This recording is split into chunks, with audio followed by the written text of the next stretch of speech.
Hey, folks, Erick Stakelbeck here. Welcome to the Watchman Newscast live stream. As we head into the weekend, we've had a very busy Friday when it comes to what I call the global war against the Jewish people, not only in Israel, but Jews around the world now have become fair game for radical jihadists, and many times they're allies in the radical left. And we saw that today in Europe in particular, after seeing it, by the way, in Brooklyn, USA, earlier this week. We're going to talk about all of that. And of course, the major attack thwarted in Israel last night. So the Jewish people have had a bullseye thanks to Islamic jihadists, the likes of Hamas. That's number one. But number two, there's an old saying, we're going to break all this down.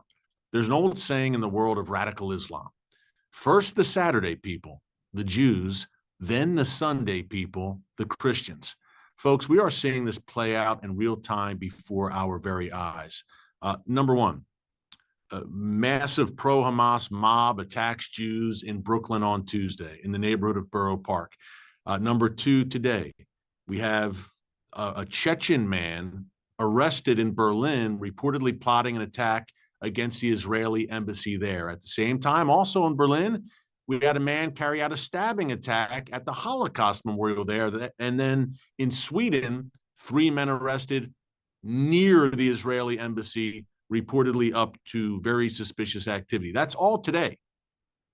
And then yesterday, of course, we saw the massive mass terror bus bombing plot in Israel broken up. We talked about that on yesterday's live stream. In case you missed it, make sure to check it out here in our archives, under videos, under live streams. It's all right there, every video that we do. And of course, I think what symbolizes all of it, the pure demonic madness of the Hamas party. Big celebration in Gaza yesterday, celebrating the murder of the Bibas family, a 9-month-old boy, his 4-year-old brother, and their mother. And now we're hearing two things. Number one, that Shiri Bibas, her body was not delivered back to Israel last night. And now there are reports right before I came to you around 4:20 in Texas on Friday afternoon. There are reports that maybe her body will be sent back. There's conflicting reports, but what's very clear is during that handover in Gaza yesterday, Shiri Bibas's body was not handed back to Israel. But her boys, Kiefer and Ariel, again, 4 years old, 9 months old, a little baby, their remains were handed back. And Israeli authorities say that they were murdered. Hamas murdered these precious little boys with their bare hands. I don't know if they strangled them, what they did to them, but they murdered them with their bare hands. Then they mutilated, they dismembered the bodies. There are no words really to describe this level of evil and depravity. These are savage, demonic, modern-day Nazis. It's a demonic death cult. You saw the footage yesterday, parading through the streets with the coffins of these little babies and gleefully celebrating it. What a just purely satanic display.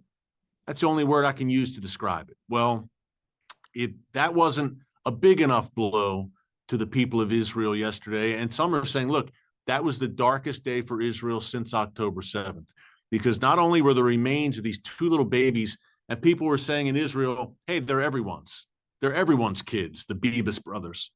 Not only were their remains returned, but the way in which it was done, a parade, a celebration of death and butchery. It's a level of evil so unthinkable and so unspeakable that it's tough to wrap your head around, but it really happened. Which brings us to today.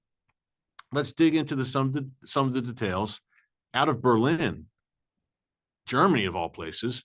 Now, by the way, is this coincidental? What do you think? We've got a very active chat here with a very educated, knowledgeable audience of watchmen and women on the wall. Is this all coincidental that this is all happening in the same 24-hour time span? Okay, Hamas hands over the remains of the Bibas family. We have a plot broken up in Israel.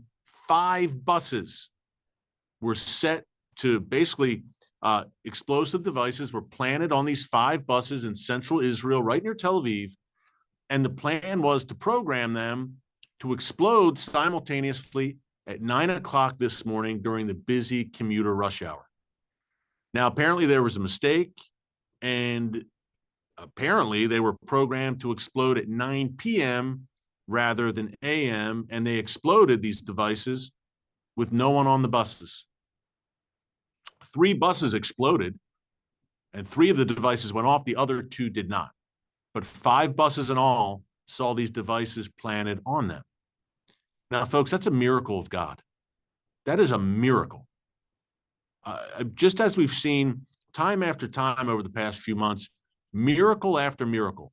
Operation Exploding Pager, great example on September 17th with Hezbollah, the takeout of Hezbollah's leadership, Hamas's leadership, daring, incredible, improbable operations carried out by Israel time and time again, which have made very clear that God is going ahead of his people, going ahead of the IDF. But not only that, God protecting Israel. I mean, think back, look, as horrific and unspeakable as October 7th was, the bigger original plan was for not only Hamas, but for all these Islamic terror groups to invade Israel simultaneously. And October 7th on every front, on every side. And helpful reminder, Israel is the size of the state of New Jersey. That was averted when Hamas went first. They got ahead of their jihadi comrades in Hezbollah and Syria and Iran and elsewhere. And Hezbollah had plans. Look, Hezbollah was planning to move against Israel before Hamas did. And if Hezbollah would have invaded on the ground, an October 7th style attack, but from the north with Hezbollah's much more considerable capabilities, you're looking at just a complete horror show, even worse than October 7th. But it didn't happen. And again, I see God's hand in all of this. And perhaps today as well. Let's read about what happened in Berlin, Germany. And by the way, before we go a little later, we do want to talk about the prophetic implications of all of this. Amalek, an ancient, eternal enemy of Israel. Is there a Hamas link there? We're going to break that down as well. But here's what we have in Berlin today.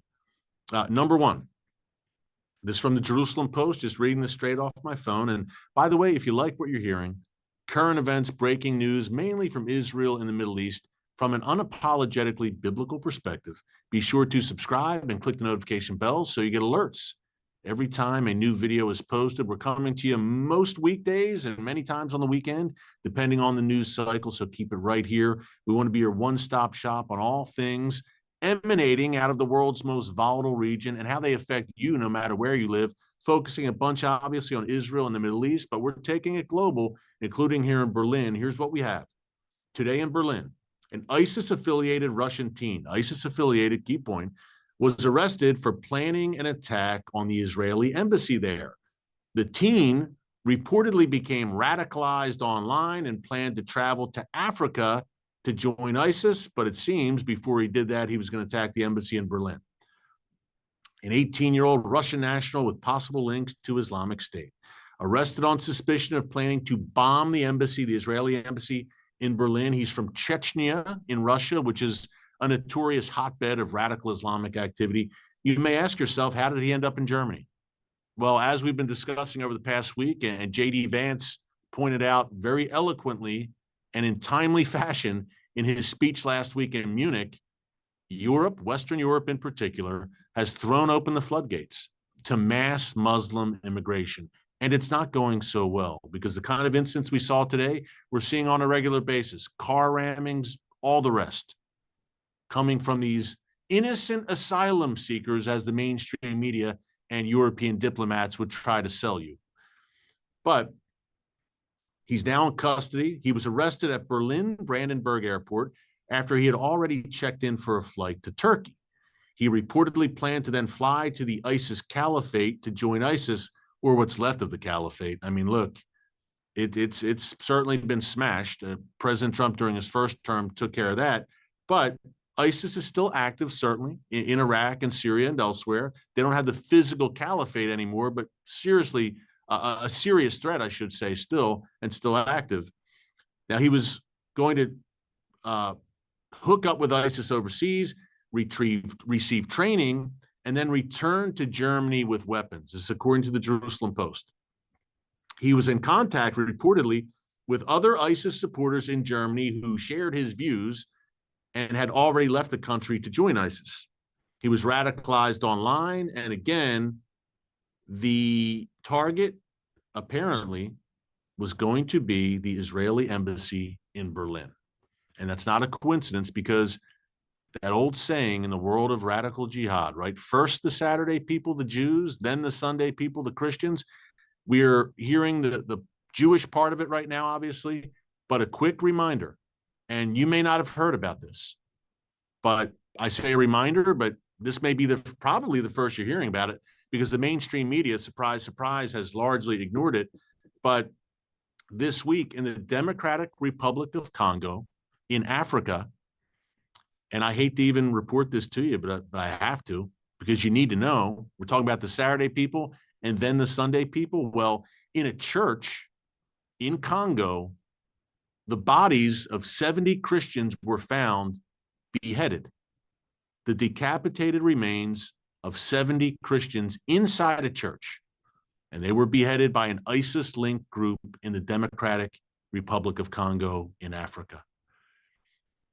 I mean, these are unspeakable atrocities we're hearing about on back-to-back days. Actually, the Congo news emerged yesterday as well. Apparently, this slaughter, this butchery, happened last week around February 13th, it seems, where this ISIS-linked terror group marched these 70 believers, 70 followers of Jesus, into a church in Congo and beheaded them. And obviously, this is a day after Hamas gleefully celebrates the butchery of a 9-month-old baby and a 4-year-old boy. And I want to encourage you on that front, because if you're hearing all this, and look, I've run down the Berlin embassy threat, thankfully thwarted. We'll talk about the Holocaust memorial incident in Berlin also today, and Sweden as well, and maybe even Brooklyn, what happened there. But to encourage you before we go on, because I know a lot of folks right now, if you're like me, you're feeling vexed by this, you're feeling some righteous anger, and that's biblical righteous anger. The book of Psalms, chapter 37, verses 9 and 10. Folks, listen to this and be comforted, and know that justice eventually will be served by none other than God Almighty himself. Psalm 37, verses 9 and 10. For those who are evil will be destroyed, but those who hope in the Lord will inherit the land. A little while, and the wicked will be no more. Though you look for them, they will not be found. Goodbye, ISIS. Goodbye, Hamas. Their day is coming. And I think verse 9 is in particular very interesting, folks. Those who are evil will be destroyed, but those who hope in the Lord will inherit the land. Now, I think that's obviously, call me crazy, very applicable to the land of Israel. Obviously, Hamas is pure evil, but who will inherit that land, and who has inherited that land? I should say, re-inherited that land, their ancient and ancestral homeland. The people of Israel returned in 1948 against all odds. And the surrounding nations have tried nonstop, and entities in the surrounding nations like Hamas, like Hezbollah, have attempted nonstop to wipe the Jewish people off the map. And yet, against all odds, Israel not only survives, it thrives. And the interesting thing about Hamas, well, you know what? We'll talk about that more in a minute. They're digging themselves a deeper and deeper hole and ensuring, guaranteeing that they will be eradicated and removed from Gaza. They're signing their own death warrant, and they're adding ink with every new victory celebration, so-called, in Gaza. But we'll talk about that more in a second, the prophetic links to that and the Amalek link there. But real quick, want to run down what happened also in Berlin today. Stabbing. It only gets worse, it seems. 1 second, pulling this up so I have the details for you. In Berlin, I'm sorry, there was a stabbing at the Holocaust Memorial. A man has been seriously injured. 1 second, sorry, there it is. And at the same time, as we told you, the Chechen man arrested for plotting against the embassy, but a man was badly hurt in a stabbing at the Holocaust Memorial in Berlin. And police said they're investigating the attack, which occurred around 6 p.m. in Berlin at a memorial that commemorates the 6 million Jews who were slaughtered in the Holocaust. And it seems like we don't have a whole lot of reports here, or I'm sorry, information here. But what we do know, there was a stabbing at the Holocaust Memorial. Again, the choice of venue for this atrocity does not seem to be by coincidence. Let's just say that. But let's take it also over to Sweden. Swedish police apprehended today. And again, what do you think? I asked earlier, is this all kind of tied together in some way? Sweden, Germany, all on the same day. And then, of course, what Hamas plotted yesterday. But here we go. Swedish police said on Friday that they have apprehended 3 men near the Israeli embassy in Stockholm on suspicion of preparing to commit violent crime. But they said it was too early to say whether the diplomatic mission had been a target, the Israeli diplomatic mission. The 3 men were suspected of planning to attack the embassy. The arrests were made right near the embassy, but not inside the compound itself. They will now be interrogated. And look, Sweden is a country, as is Germany, by the way, and the UK, that Vice President J.D. Vance called out by name last Friday in his powerful speech before the Munich Security Conference. And he said, look, you've allowed mass Muslim immigration. They have not assimilated. And not only that, you're cracking down on free speech in your countries. Anyone who criticizes this cultural suicide, this madness, where you're unhinging, you're unmooring yourselves from your Judeo-Christian foundations, when someone criticizes that, they get prosecuted, or they're literally getting prosecuted. Here in the United States, on 60 Minutes on Sunday night, the show on CBS, a 60 Minutes reporter interviewed 3 German prosecutors who said, oh yeah, reposting a meme online, that's you can get arrested for that. You can go to jail for that. This is insanity. And they actually, 60 Minutes followed German authorities as they raided homes because of something someone posted online.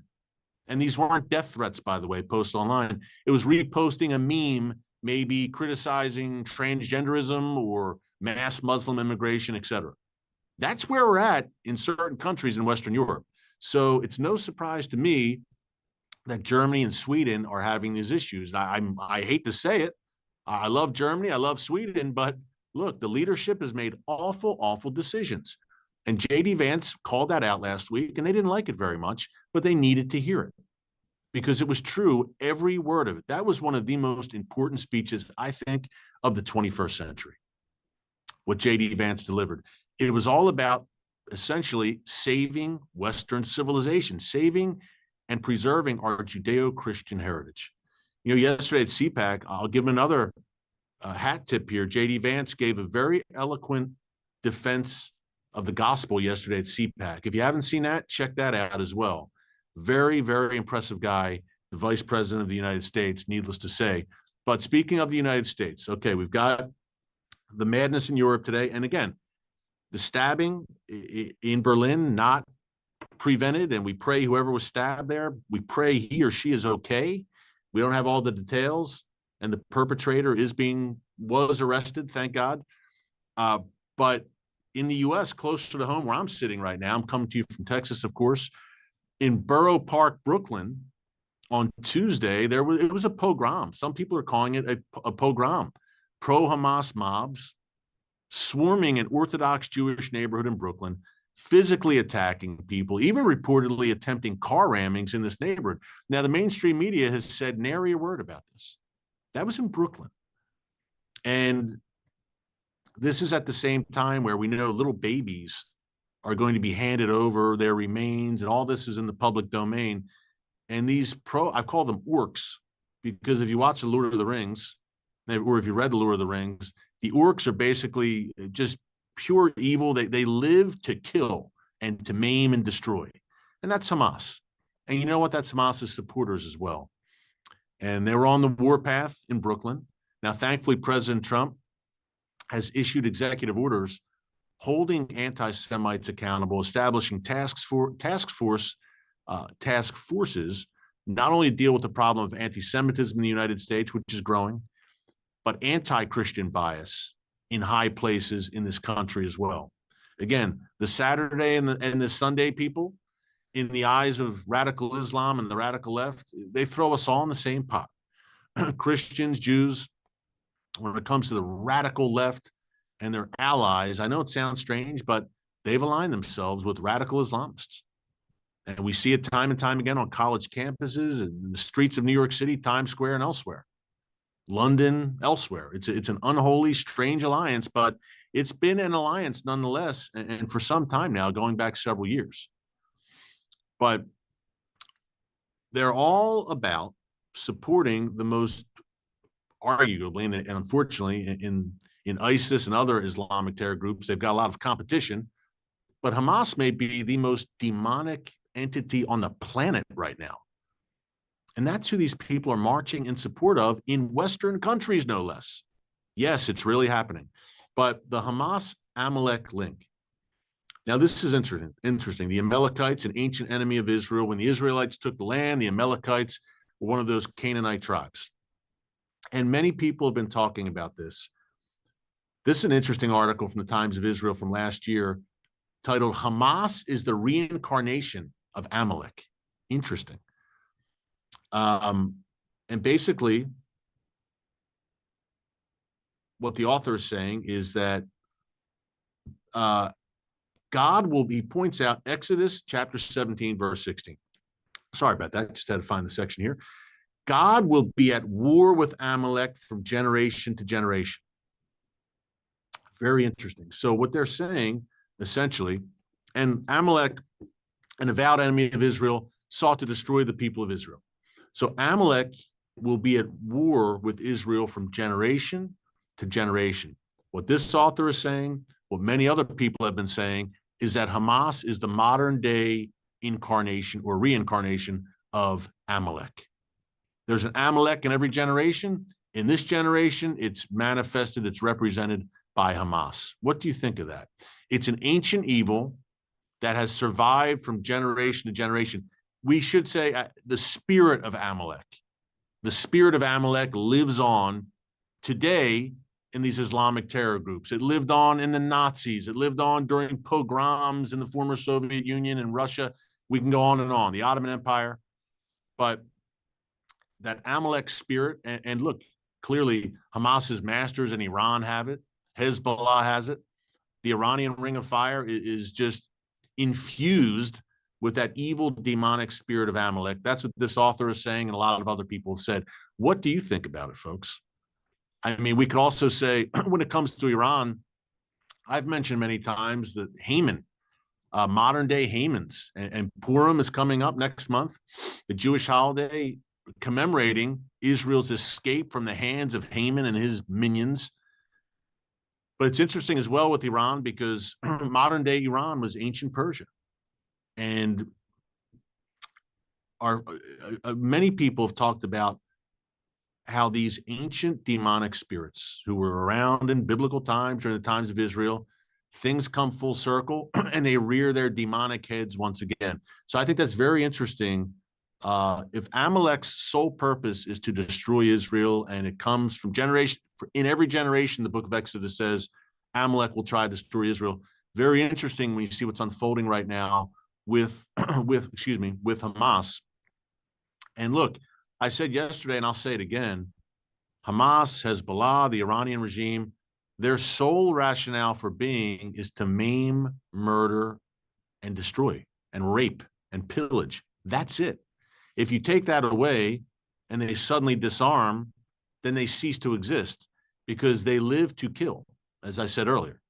So don't expect Hamas, Hezbollah, Iran's regime, not the Iranian people, who are great people who we love, who were the main victims of the regime, but don't expect Iran's regime, Hamas, Hezbollah, the Houthis, don't expect them to suddenly moderate and change their spots. Let's just say that. Let's have common sense, which is not so common, needless to say, today in the Western world, the UN, the European Union, and elsewhere. But thankfully, as an American, I can say it has returned to the White House. And that's good for America, and I think it's going to be good for the free world and the world at large. So when I talk about Hamas signing its death warrant, they did so on October 7th. Their moment of great triumph, just like yesterday, they consider that a great triumph. The funeral, the ghastly, grotesque funeral procession with the remains of these little babies. But they're digging themselves deeper and deeper because more and more, with every new atrocity, the free world and clear thinking, moral people with a moral compass and common sense are saying, you know what? Trump had a point here. We must completely wipe Hamas out. They can't be allowed to exist any longer in any form whatsoever. And oh yeah, Gaza looks pretty irredeemable right now in terms of completely having given themselves over, and not just Hamas, but many Gazan civilians, the so-called innocent civilians we hear so much about there in Gaza. I see thousands of them at these big handover rallies celebrating this madness. So I think people right now are saying, Trump was onto something. Hamas has to go and go for good. And guess what? We need something new in Gaza, because what's been happening there sure ain't working. It's become one giant booby trap, as I've described it. Terror tunnels, a terror infrastructure, just demonic madness. It just infused throughout the culture there. The people are brainwashed from the time they're 2 years old. It's horrific. It must change. And Trump may be just the catalyst for that to happen for such a time as this, in these biblical prophetic times in which we are living. Whew.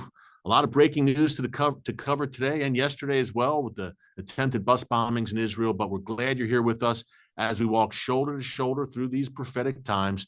Hey, have a great weekend. If anything happens, we will be back with you. But until next time, God bless you. And remember, never hold your peace.